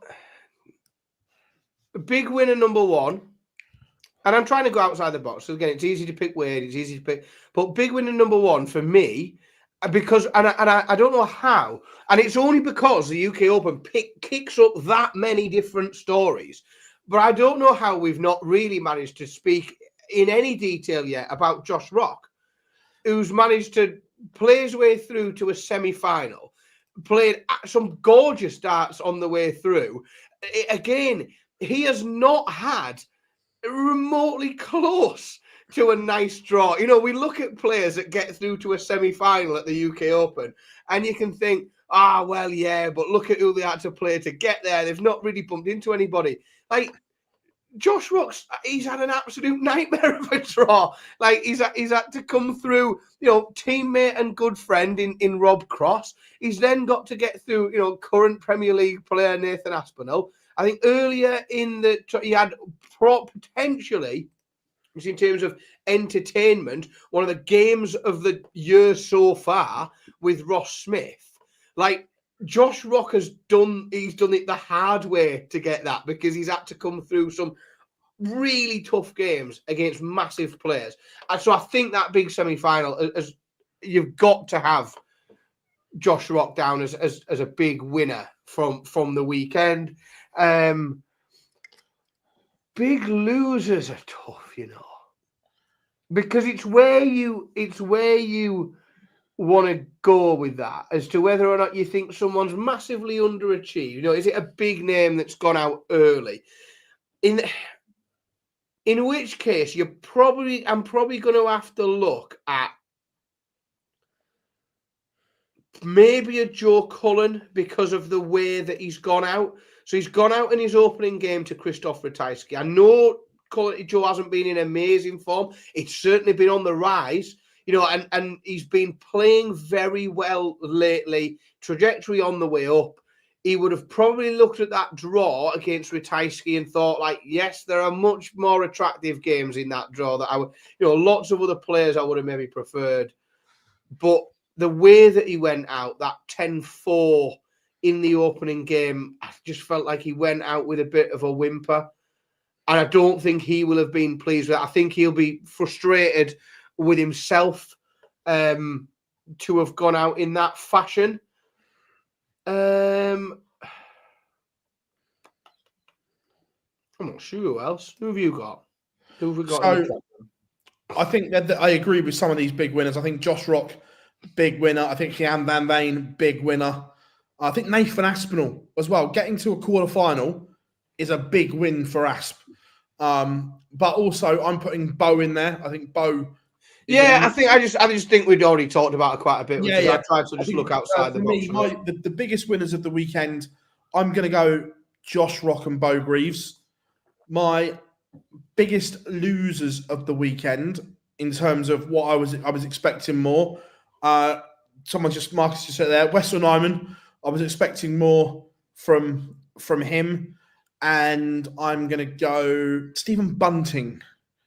I was expecting more. I know he had a tough draw against Dobie. And so that's the challenge, isn't it? And I think, and the Wessel Nyman again is that, like, both tough draws, and and that's why I think the UK Open is such a difficult one to say. Well, because they went out in this round, or because it doesn't tell the full story, does it? It doesn't tell the full story. At the end of the day, the prize money does tell the story, and they've picked up minimal prize money from next to nothing. Correct. So that's the way I look at it. I know Chris mentioned it earlier. I haven't brought it up, not deliberately, but I think Jules Van Dongen has said it on his own Facebook that look, he is taking some time away. Look, he is massively struggling, and when you've got the mechanical problems that he's got, you can't just work through it on the tour. And he's already said on his Facebook that he is taking some time away. Yeah, it seemed harsh after the weekend. The poor lads for me to label him a loser as well. It seemed a little bit. Exactly. Yeah. I was looking for targets with what I thought were broader shoulders. When you're going through that takes its toll. Is the thing. So I think there's a couple of just like bits that I just wanted to pull out. Probably two things, and it's both players that. One's a stinking result and one's a stinking performance. Is that Ryan Searle, I think, was unfortunate. There's been loads talked about that 10-0, the big whitewash, because it's a big score, that, and it's a big result to not pick up a single leg. Do you think that'll have done Ryan any harm, or do you think he'll just be able to move on from that? I think so. Not going to scar him in any way. And I think the other one, where, in terms of underperformance, like, yes, he'd won a couple of games. He was on my shit list for beating Chris Dobie, but that performance from Dimitri van den Berg was absolute shite. I think he may have over practiced. I've never seen anything quite like that. Yeah, but even still, it was garbage. Like proper bad. I think he over prepared for the second game. Well, we all know that feeling, don't we? I feel underprepared today. Like, not. I feel like normally I'll have a little go on with it. I've gone for a cup of tea to be orange juice. I feel very underprepared tonight as I nurse my man flu. Exeter Premier League. Luke Humphries picking up the title or whatever I'm calling it. Did you watch much of Exeter? I watched all of it actually. I did manage to sit and enjoy it, and yeah, it's a funny one, isn't it? Because not only did I watch it all, but I did the Fallout Bar as well. We with a strange environment though it is. Like, I genuinely think people who don't know better think that when we talk about it and we call it the cattle shed and we do, I think lots of people genuinely think that we're like making some sort of metaphor. And we're like, yeah, it's like a cattle shed. No, it is a cattle shed. That for one night a year we play darts in it. For the rest of the year, it's just cows and sheep shearing. It's a fucking massive metal tin. So it's just a great big tin shack that we throw this massive darts event in. Now, of all the arenas, this is by far the one which is, you would think, for someone who has the setup that Luke Humphries does, and has the persistent frustrations that he does with drafts and doors being propped open and other bits and bobs. Like, you would think that Exeter would be the worst place on earth for him to play a game of darts. But he consistently manages to excel there. I don't know how, because like I said, in terms of his setup and the experiences he gets in some other Premier League venues, like, this is a tin shed with half the sides open so that we can attach tents for bars and toilets and things like that. It's a constant breeze. But where it's not a round bowl, the breeze goes from door to door, not goes in and goes round. Yeah, that's maybe a fair point. Yeah, there's some aerodynamics at work in there. That whilst if you're sat there having a pint, you feel like you're sat outdoors, but up on the stage you'll be protected from that circle of air. Correct. That makes a very interesting point, because he consistently plays. You know, we saw him right early in his Premier League career getting invited along when we were bringing people in to fill for Gary's back injury, and we were giving contenders a go. He had some success down in Exeter, but at the minute it is becoming dominant, isn't it? You know, 15 points. He's already the O2. Nearest competitor 8. Like, he's pretty much there. I know, you know, we think someone's going to need around 25 points roughly. Again, it's hard to predict at this stage, but we think 25 points will be around the magic number. So last year 29 got you in. He's halfway there after 4 weeks. Yeah, I'm not so sure. I think it'll be slightly lower this year. I agree. Just because of the start that Bunting's got off to. I think the way that Dobie's struggling to get wins, I think it'll be a slightly lower figure, around the 25 mark. I think will probably get you in perhaps this year. But I thought it was a thoroughly enjoyable. I argue with people constantly because I quite like the Premier League. I'm certainly not sick of the format yet. I thought the opening game between Michael Van Gerwen and Rob Cross was very entertaining. You know, Michael might want to forget it, but as a neutral sat watching darts, it's like very entertaining. Again, the Dobie Aspinall game, if you weren't really cheering for one of them, it was a great game to watch.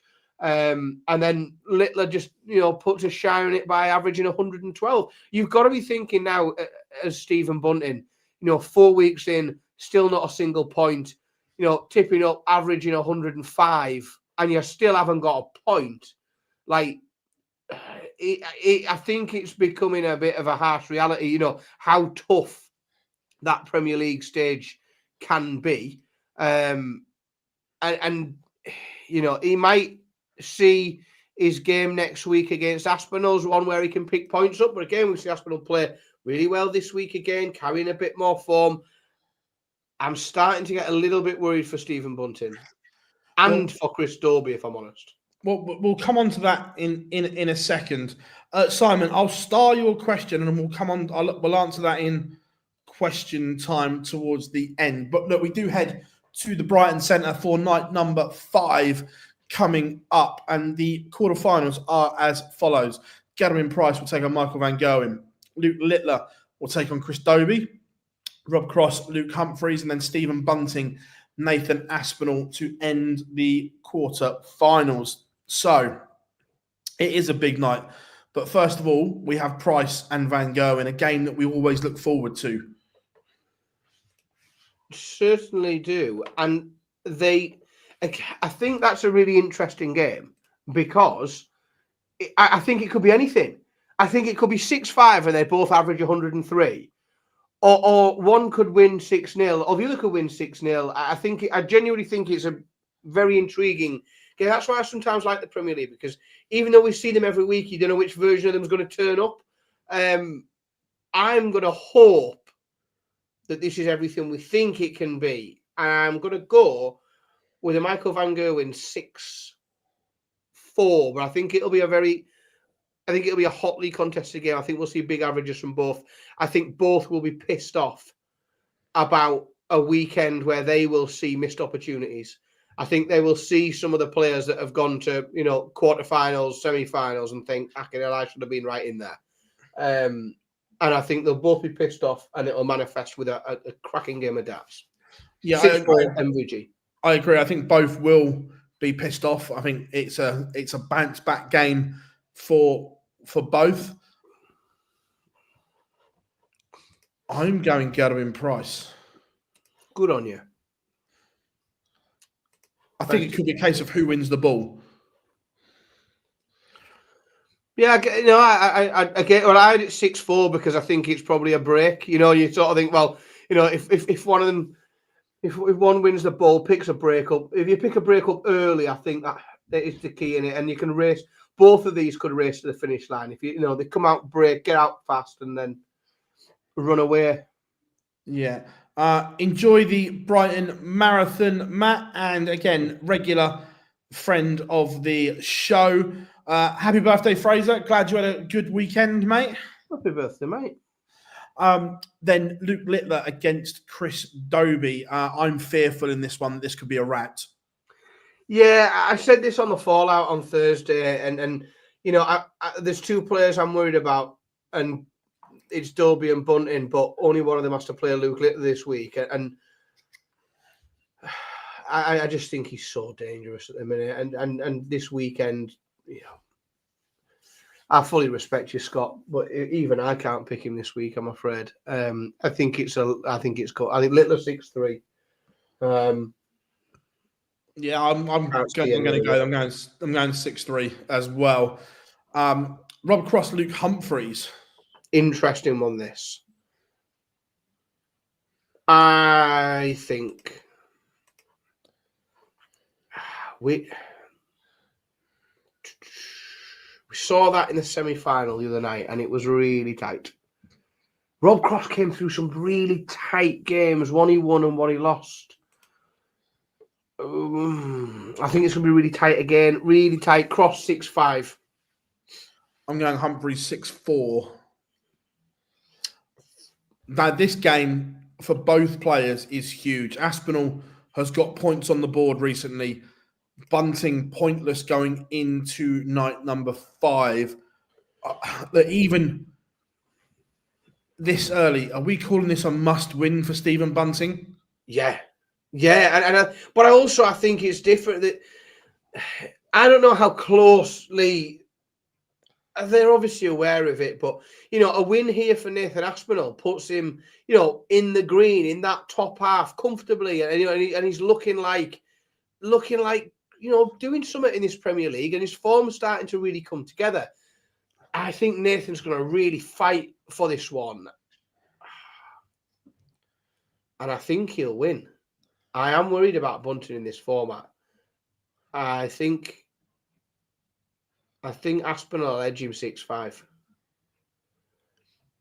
I think Bunting wins this.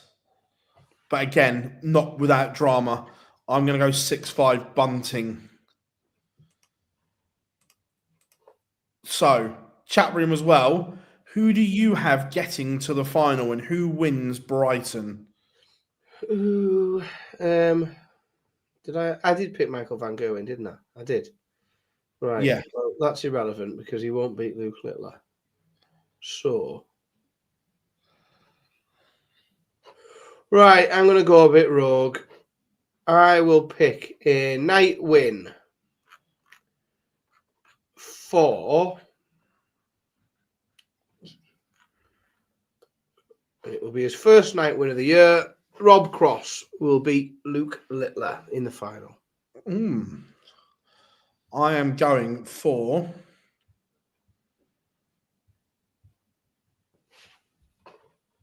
Gerwin Price to beat Luke Humphries in the final. It isn't anything's possible, isn't it? This year, you feel. Well, this brings me on to my next point in chat room as well. So far, four nights, 3 winners. How many out of the 8 win a Premier League night?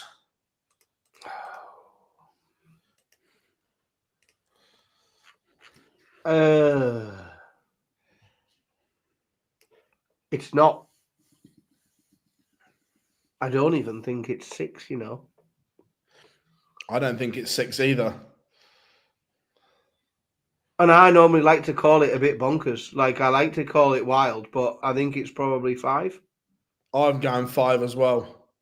I'm not sure.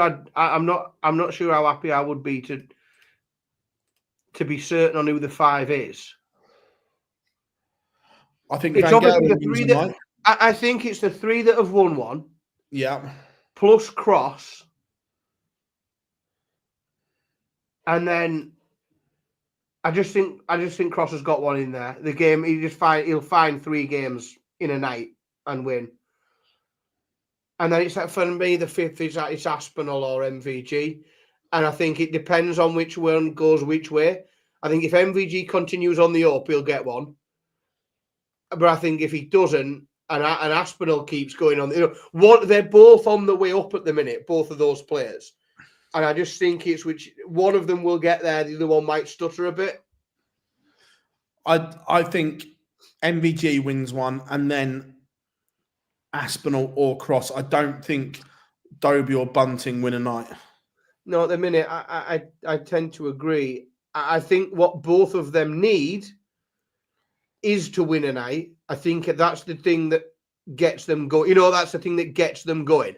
I think if Dobie came out and won a night, if Stephen Bunting came and won the night this week in Brighton, I think next week's predictions are very, very different. I think, and it is a bit fickle.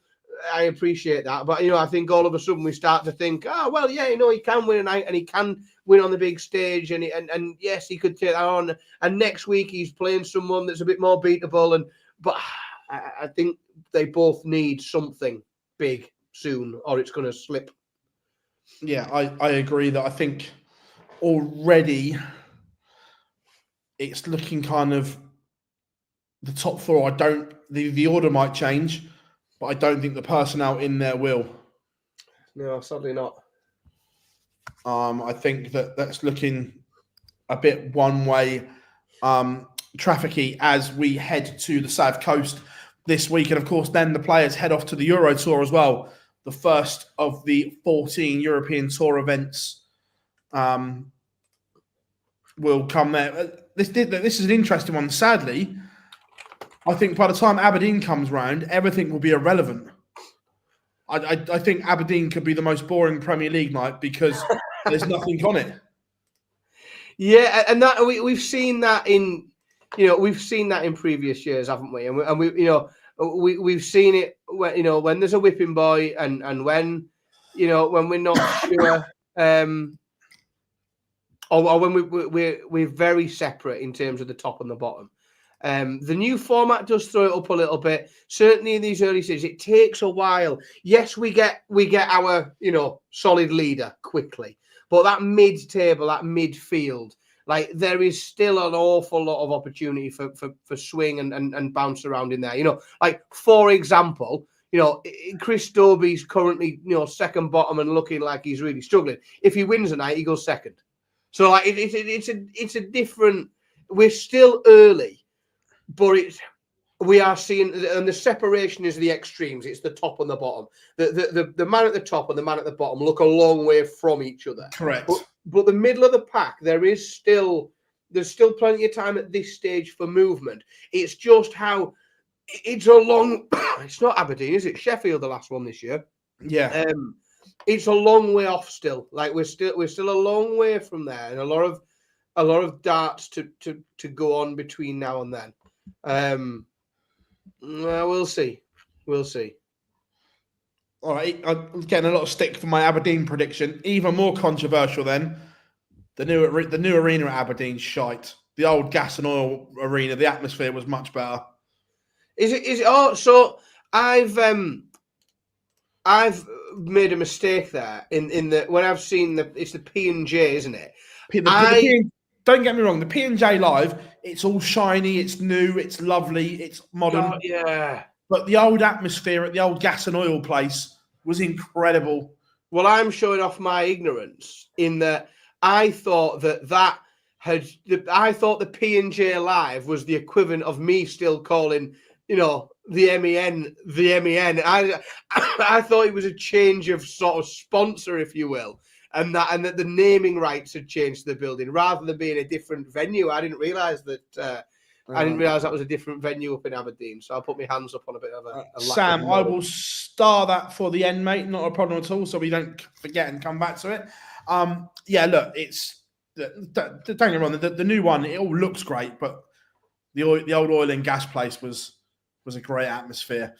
But yeah, look, obviously, with the UK Open all done and dusted now, the next TV major is not till the end of July. It's a long wait now, isn't it? Match play, isn't it? That's the Correct. And that's why I think, that's why sometimes I think being in the Premier League is about more than just being in the Premier League. In terms of setting yourself up for the back half of the season, these players, they're coming in sharp, match practice, stage practice against the best in the world. I do think there's more to that. And yes, we've got other opportunities. We've got the Belgian Darts Open this week. Yeah, Weezer. Yeah, so opportunities, for darts in front of a stage with some decent-ish prize money, 30 grand on offer. So we have got something, but it's different, isn't it? Those Euro Tour events, they're not the same as a match play or a Grand Prix or a UK Open. It is very different. Ranking major, Rob. Ranking major. Yeah, well, televised doesn't exist anymore. I think it's a bullshit word now because, and I don't like it. It's the way the world's gone, and it's the old bastard in me that wants to cling to things being on a TV channel. And there is nothing I hate more than somebody, me saying, well, what channel's that on? Oh, well, you download this app and you get 14 days free, and then you do this and subscribe to that, and something like, fucking hell, just tell me what channel it's on. And I can't so yeah, televised is interesting because I wouldn't consider a lot of things that are televised as being televised. If I have to plug, if I've got to download 2 apps to watch it, it's not televised in my book. So yeah, a week in darts. I'm not sure we've missed too much. I know there was some WDF stuff, but I'm not gonna lie, I didn't see any of it because I was in Minehead, so I don't know what went on. Bank rights. I didn't see any of it. I'm working 60 hours a week. I've got 3 kids on my own because Anna went away. I'm under the weather. I apologise. Yeah, I didn't see any of it. Yes, Connor will be streaming the Euro Tour. I shall be here in the office Friday, Saturday, and Sunday. It's a canny lineup, This one, I found. I know we haven't got the host nation qualifiers, but I just think there are a few tour card qualifiers of interest. And again, we've talked about players trying to break into that top end. You know, Ryan Joyce is a player who, you know, who might find himself precluded for, you know, that glass ceiling that we talked to, or that Alan Soutar referred to earlier on. I think, you know, the fact that Ryan Joyce is there is good for him, gives him an opportunity to pick up some money. 2 North Americans in there as well, Jim Long and Matt Campbell there. The French are represented. I think it's a canny lineup for in terms. I know we've only got a handful of qualifiers, which is not what we all want to see from these events. We want to see more mad matches and people getting opportunities. But yeah, I think it could be a canny little tournament. This, I'm looking forward to it. Hand on heart, all I've seen is clips on social. I haven't watched any of it, but Peter Wisheri is causing a lot of hype on social media through. Look, we saw him at the African qualifier last year when they stopped it mid-game for the old Vuvuzela band, which was incredible, by the way. Yeah, more of that, please. And then, obviously, he's gone to the Super Series, got to finals night, played really, really well. I think that the bigger picture to this is that darts in Africa is on the up. I know Devon is constantly on at it, and as an ambassador for African darts, Devon is incredible. But is it about time that we had more African teams in the World Cup and an African World Series? Yes. So the answer is yes to all of those things. The challenge is, and again, we're in this loop all the time, aren't we? Because if you've got a governing body, then it's a piece of piss, that. Like, it's really good because the governing body says, yeah, everybody should be fairly represented. We're going to take so many countries from Europe, so many countries from Asia, so many countries from North America, so many countries from Africa. And it's all nicely broken down and everyone gets the same opportunities and it's fair. We haven't got that. What we've got is a promotion company who are selling TV rights to other countries. Of course they are. That's what they're doing. So they will naturally give priority. No one, it's not a dig. It's business sense. You know, they will give priority for World Cup slots, you would have thought, to countries where they can sell TV rights and sponsorships and advertising things within those countries.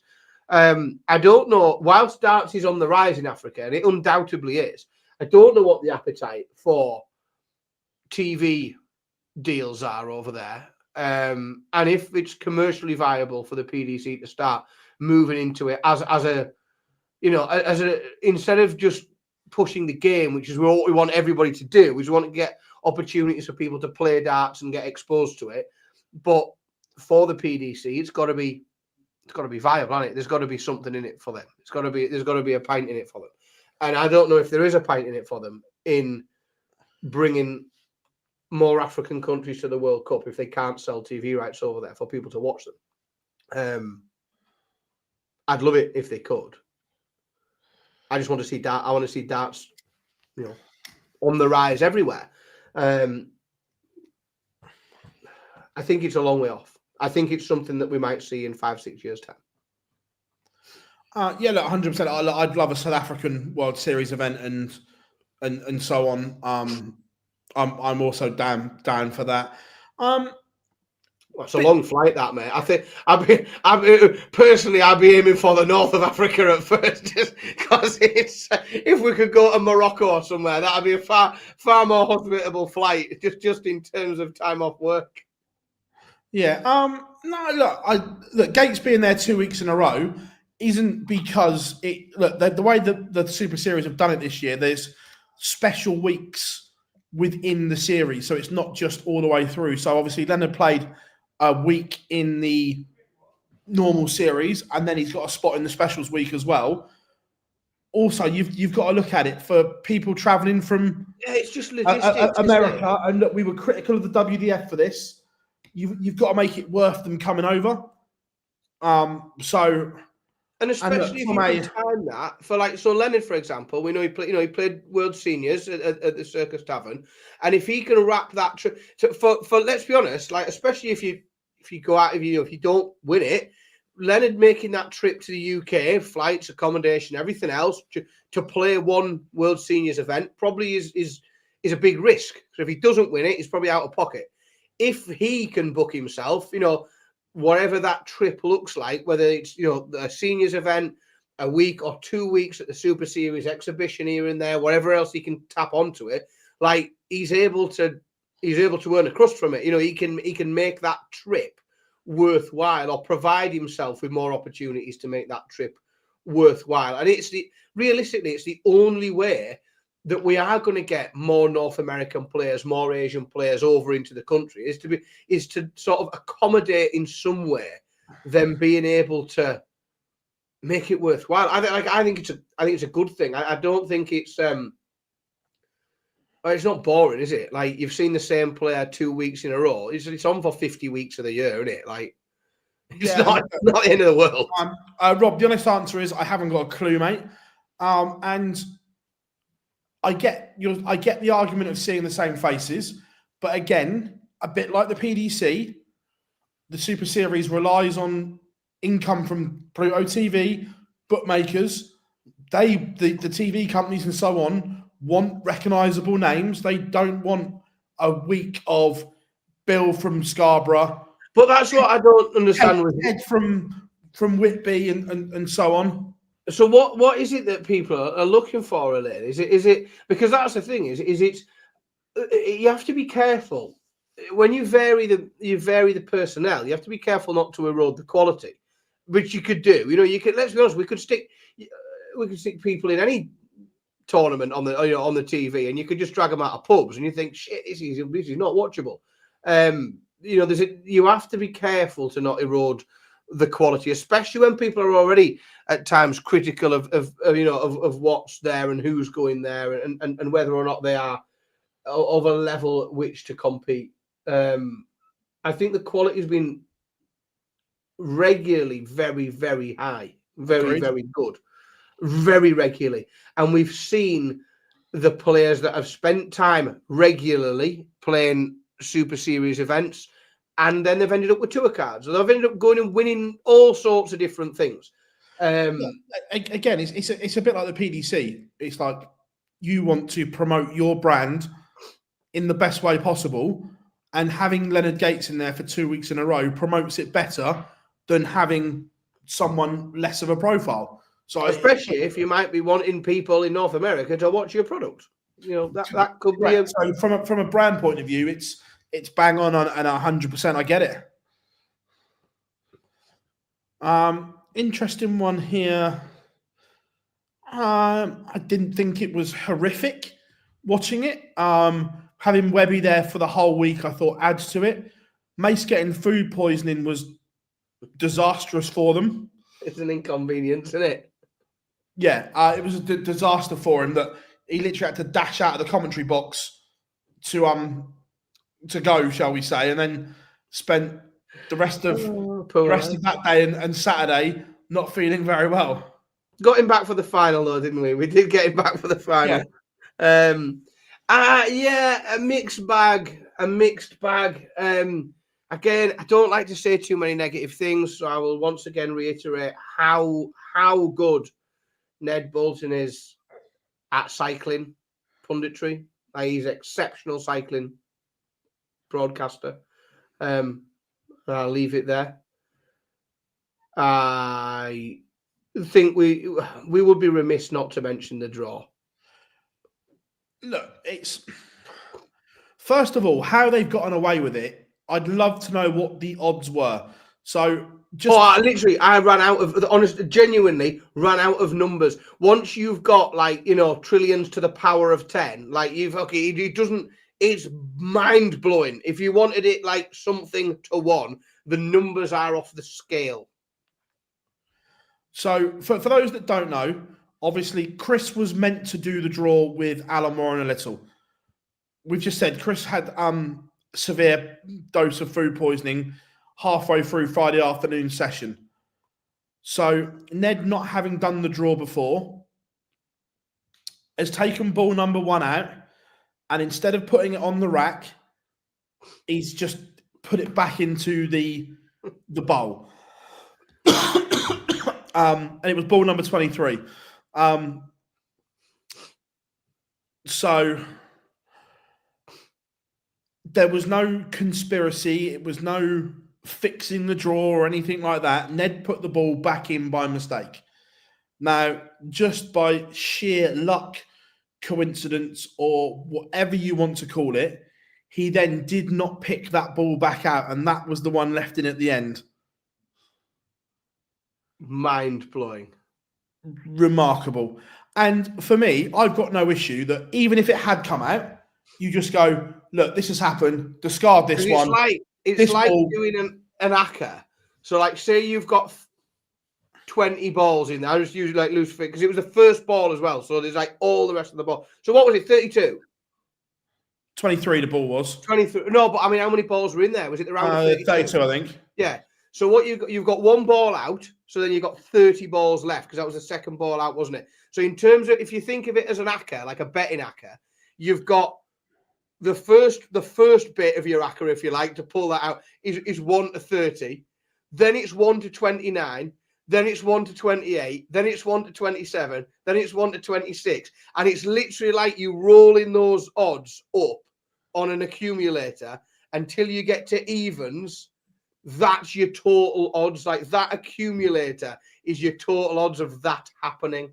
It's bonkers. I can't understand how he's got away with it. Like, but he has. They've got away with it. It honestly, I was very pleased because we've done live draws, quite important live draws on this show before, and I thought it made us look incredibly competent, Phil. Oh, we absolutely smashed Like out. it makes us look brilliant, doesn't it? we've never cocked one up yet. So yeah, look, I think again there was a lot made of it on social media that was just trying to blow it out of all proportion. There always is going to be in there. It wasn't a big thing. They're looking for anything. It wasn't as if someone had put the wrong numbers in or so on. It was just like, it is what it is. And look, people saying about a couple of commentators for ITV, shall we say, look, I'm not going to go in on them because I work in that industry as well. But let's just say that when you have a contract with a company, you are going to get work because you have that contract. That's just the way it is in any walk of life. For argument's sake, in your job, Dan, I'm not saying I am, by the way, but you've got 5 teachers at one of your schools, right? I've got my teaching qualifications and people think I'm a better teacher than one of the ones you've got. You're not going to put me in when you've got teachers on him already under contract. Correct. Yeah. That's just the way business works. Yeah. Whether and people... also, as well as that, is if you are on a contract, some people might be on a contract for X amount of days per year, for example. And sometimes you have to find ways for them to fill those days. Because if someone's got a contract and they're primarily broadcast snooker, and I'm literally just the first thing that came out of my head. So if they primarily broadcast snooker, but you've lost 2 snooker tournaments this year to somebody else, you've now maybe got 14 days of a person's contract to fill. So you might have to go and get them to do superbikes or something else. That's why, because Gob isn't doing the show tonight, he's having to clean the office tomorrow because he still owes a day. So he's having to go in the office and run the Hoover around and do the dusting and everything else. Correct. That's how it works. So what else? So spot right. This isn't the so sometimes the spotters get a lot of stick. Now, the best spotter in the world was working this event.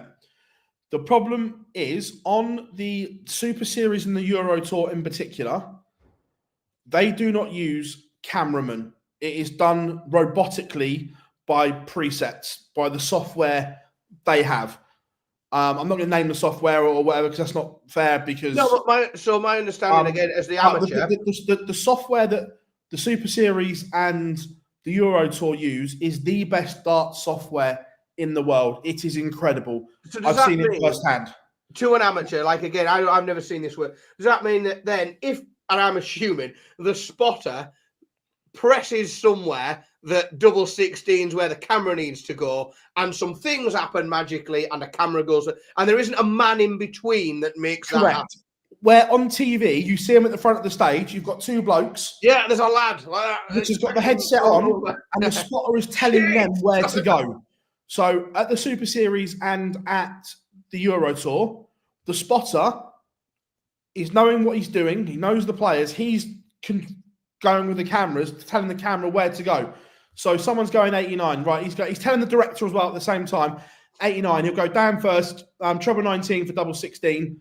If he singles it, he'll go up 20 in ball. But the spotter is doing it at the same time. So the director just has to select camera 1, and the spotter is making sure it's there.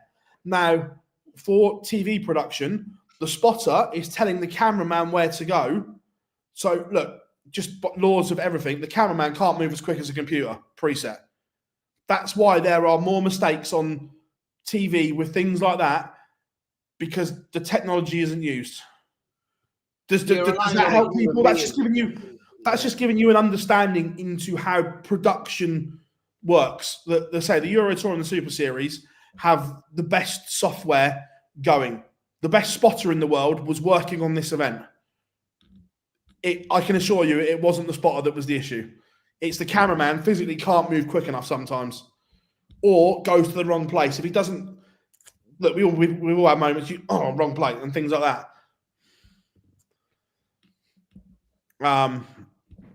So that's just to give you a bit of an insight into how behind the scenes works, if that helps you all.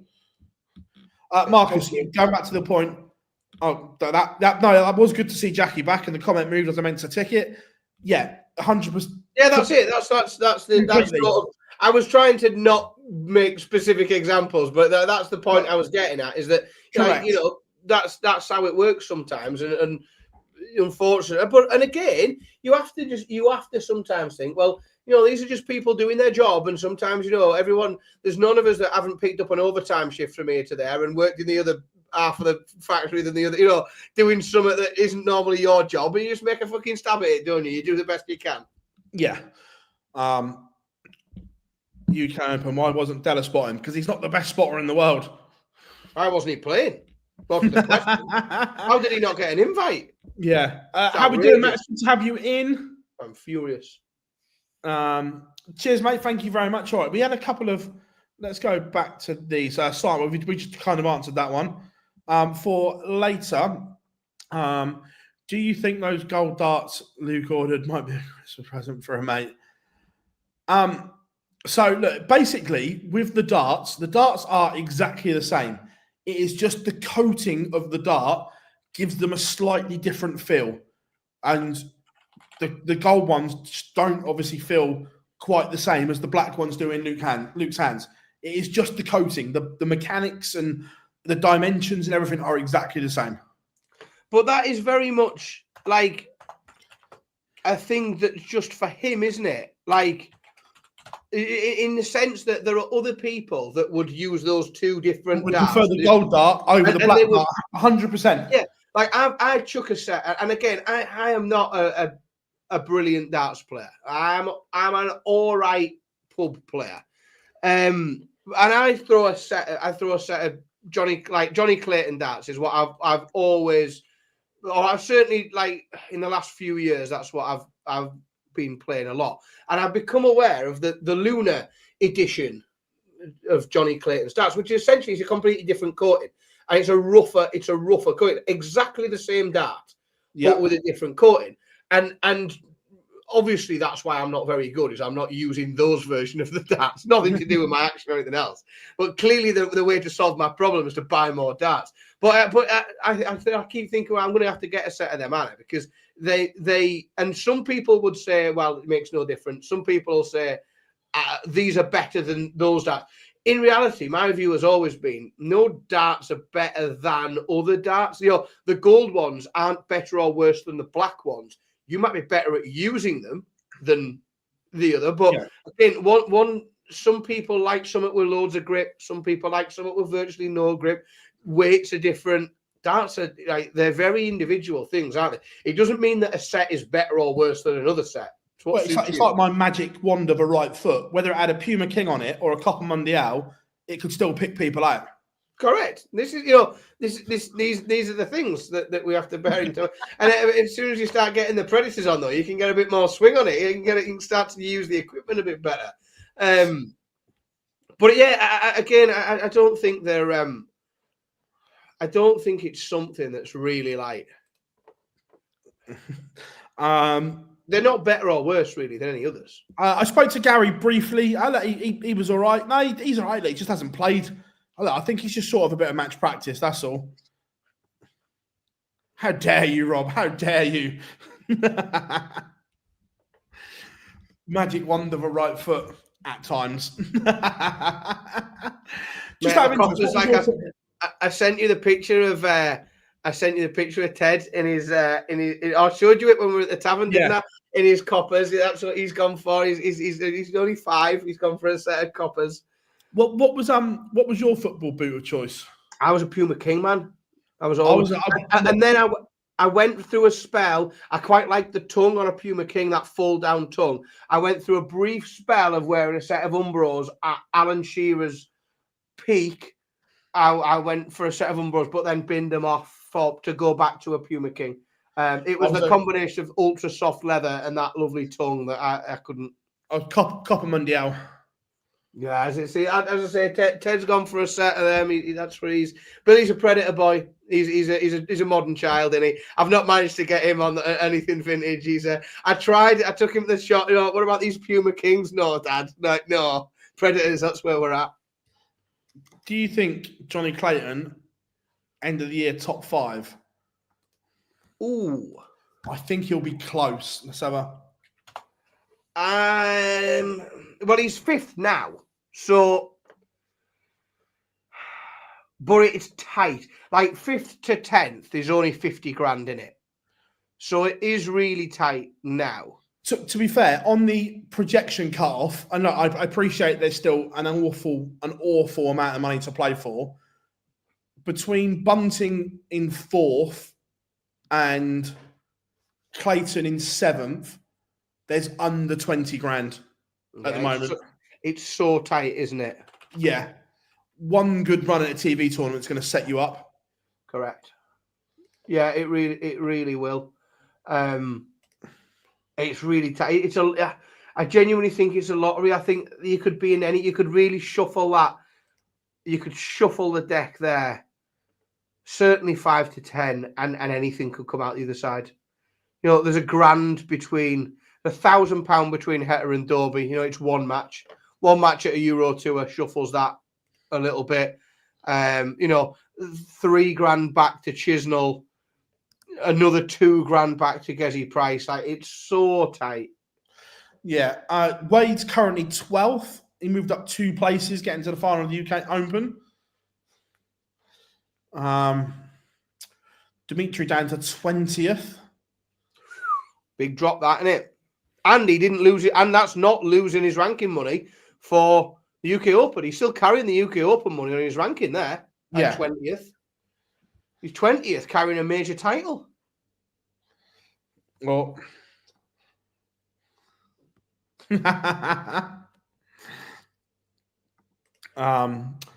but yeah, look, it's been a good week for darts. Like, the UK Open is always a huge success, isn't it? It is an incredibly fun and exciting tournament. Like, I'm still slightly frustrated to not be there, to not have been there, which is I'm a bit annoyed still. However, I'm booked for next year. I will be there with bells on. And there's lots of other exciting things to do in darts this year. There's lots of places to go and people to go and watch and you know, cool things to experience. Are you in on the Thursday night as well this time? Oh, yeah. Well, it's a no-brainer for me, because what I kept having to do, because it's a 9-hour drive for me. So there's no way I can drive there for the Friday morning. Like, it doesn't make sense. So what you end up doing is looking at all sorts of exotic locations to stay on the Thursday night, to be within a couple of hours of getting there on the Friday morning.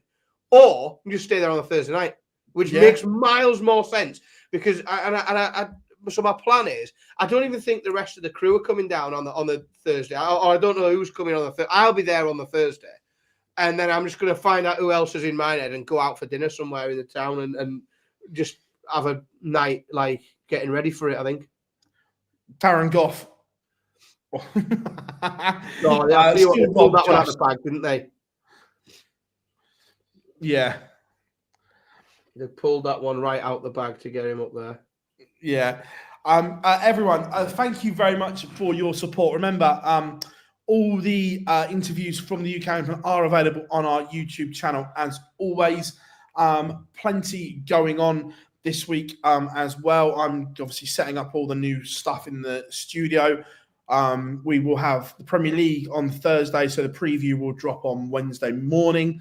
Dan and the gang will be back for the Fallout Bar on Thursday night, which you guys are supporting massively, which is incredible. And then we will have the Euro Tour streams back Thursday, Friday, and Friday, Saturday, and Sunday for your viewing pleasure, everyone, to keep you up to date with the first Euro Tour of the year.